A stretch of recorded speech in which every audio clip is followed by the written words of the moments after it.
Me and my friend Charlotte here. Hi. Hi. We're heading off to the Prince Charles Cinema. I've got a big smile on my face, can't get rid of it. And it just comes back up.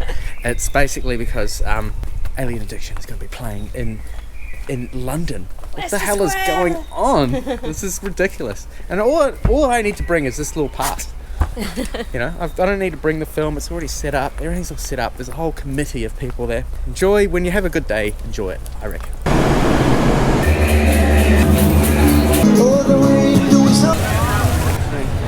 Okay, we're outside the cinema. We're a bit early. The film isn't playing yet, but this is the Prince Charles Cinema, where Alien Addiction is playing shortly. We were going to have a look at the Sci-Fi where they're going to dress dogs up in cosplay. Unfortunately, they're not ready yet. There's a photo shoot thing ready. There's a small girl walking around on the ground. You can't quite see her, but yes, she is pretending to be a dog. And here we have Louis here. This is a gentleman that runs the festival. Good luck and prosper. Welcome to Sci-Fi London. This man has selected our film, so I'd like to thank you on camera here. Thank you. It's not a problem, sir. It's a really, really easy pick. The film is wrong on every level, completely outrageous, and one of the funniest films I've seen for a very, very long time. What's been the highlight this year? So far, they let me DJ for a little while. You know? Nice.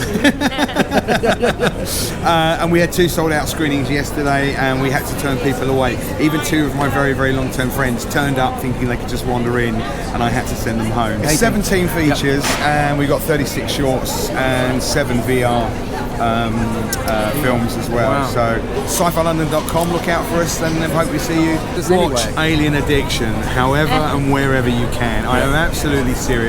It's proper hard science fiction and just outrageously funny.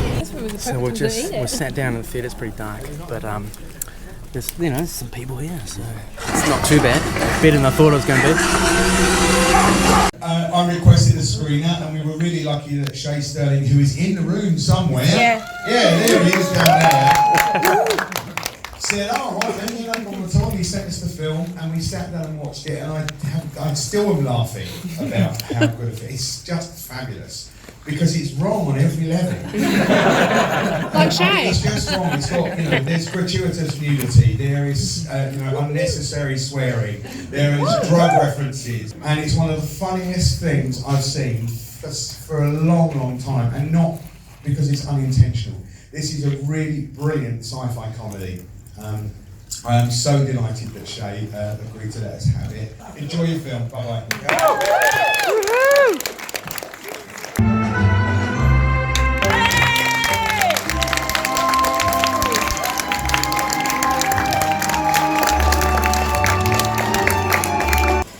That was an enormously entertaining film. Not wanting to make generalisations about New Zealand cinema, but it did remind me of Peter Jackson's early gross-out comedies. Were they an influence? Yeah, definitely. One of my favourite films of Peter Jackson's was Bad Taste. Just because it was just raw and they made it themselves and they just did what they wanted to do and actually was inspired by just how they made it. You've taken an awful lot of roles on this film: director, camera operator, editor, director of photography, writer. I guess for a low-budget movie, that means you don't have to pay as many other people. That is true, but there were some amazing people that helped me make the movie. So I usually shoot music videos, so I do a lot of music videos, and I basically handpicked the best crew that I could find, and they really came to town. Really helped out get it made. So I did do quite a bit of roles. It took a lot longer than it would to make a normal movie, but I guess I got it done in a way that okay, this is how I want it to be, and there was no middleman. So. I really loved the design and the movements of the aliens. When did that happen? So my partner Mel actually played one of the aliens, and she was pregnant. For some of the scenes. And so we basically needed to shoot, and she was really great at it, and I thought, let's incorporate the bellies. So about half of the scenes is actually my son is in there. And she did a great walk as well, so we just wanted something a little absurd, something fun. Nice. And also, I mean, you know, again, this sounds like a cliche to say about New Zealand cinema, but some fantastic locations. Not only the landscape, but the hotel, the factory that you shot in. Could you talk a little bit about the location scouting? Yeah, so a friend of mine who actually owns that factory, well, it's actually two factories. The Wide Shots is like a different one. Yeah. And he took me through the area because I told him I wanted to make a film. And he showed me these locations of the forest, and then I already had the idea about the aliens, what they were up to, and then I thought, like, hey, let's write it in this area because it was really inspiring. There's a little nod to like Close Encounters of the Third Time of the Mountain. Yeah, and no one had shot anything there. I think they'd done Yogi Bear, the American film, and that's about it. And I said, I want to shoot here, and it was really great because there was no one around, so we could just sort of do what we wanted, like the guys in the movie. Well, Yogi Bear is essentially a stoner movie as well. He's always got punches. And I see from the credits that the film was kickstarted as well. How much of the budget was that? So we did a Kickstarter, but we didn't actually get to a mark. So zero. Yeah. So you previously worked on music videos, and this is your first feature. How did the funding come about, and what was it like moving on to a much longer piece? So that was probably the hardest part of the film. Was I was going to do another film prior to that, but it fell through. And I thought, this one I'm just going to make it happen. I don't care how to do it. I'll start shooting. I had half the script done, and we went and shot 2-week block and got about 30% of the film. Then I'd go back and do 5 or 6 music videos, earn some money, and then bring the cast back and do another week. And I did about 7 blocks over 3 years. And actors like age as they walk through the door, like in scenes, like 2 years go by. So that was really hard. I mean, obviously, if I had the money, I could have done it in 2 hits or something. But no, that was probably the most challenging thing, and the continuity. So I'd come back to a location in the field that's being chopped down or something. And I'm like, okay, I can't film that way anymore. There's actually a few in the film, like when it gets online, eventually people will be like, oh, look, the field has changed. That'll happen, but yeah. Wow.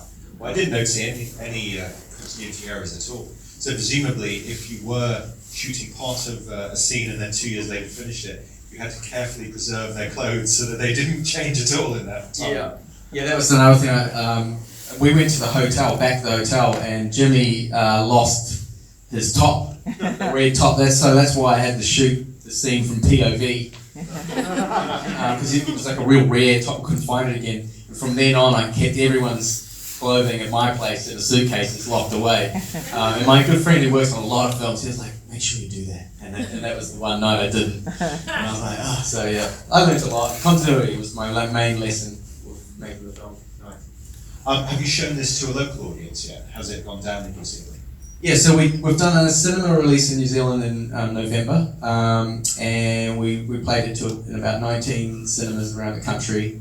And we did okay. I wish we actually did a bit better, but my timing maybe wasn't right. It was November, Bohemian Rhapsody, Star is Born were just overrunning all the cinemas, this session after session. So, but it was really well received. So everyone's in high anticipation of an online release. And Jimmy Jackson is a huge celebrity in New Zealand online with the kids and stuff. He does YouTube and Instagram comedy. So I think that's where it'll really get a good run down in Australasia.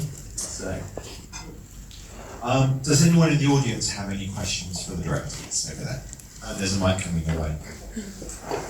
Sorry, 2 really quick questions. The first one, did you purposely leave it so that there could potentially be a sequel? Yeah. I'm a big fan of George Lucas, and he did that with Star Wars. He was like, he wasn't sure if they were going to do it, and I wanted to be kind of left it in a way that it would finish nicely. But if you did want to do one, you could do one. At this stage, I have no plans. I've got some other scripts that I'm thinking of. But I've still left it open just in case. But you'd have to fast forward again in the future. You'd have to put it in the future. But yeah, so it was on purpose. First and foremost, thank you for coming. It was so cool just sitting in here and listening to you guys have a laugh, Because you never know. I don't even know if these jokes are going to work over here or whatever, So I'm really thankful for that. So thanks. I think toilet humor is pretty universal.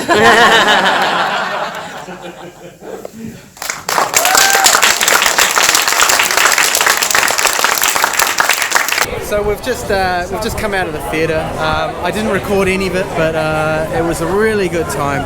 People came out and they really had a great time. There was laughter. Lots of laughter.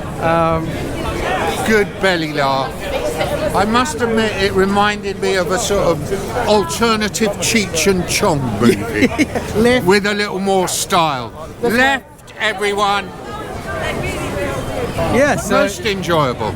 Plus also coined the phrase, the first true motion picture, which I thought was lovely. the feedback was amazing. I'm just over the moon. It was well worth the trip to come and just experience it with a different audience. But the English, there's a relationship between New Zealand and England, and I thought they would get it, and they did get it. There was good laughter. Actually over the moon, to be honest. So called Sopranos. They play retro music, so not at the moment, but they were. They were playing retro music. Retro music is like our jam. We've been jamming to that for our whole childhood, well, teenage, young adult years. Drinking age. How old are you? Too old. I'm too old to have a hat backwards like this. No, you're not. No, we're still young at heart, so this thing keeps us alive. But anyway. You watching this? Go see the film.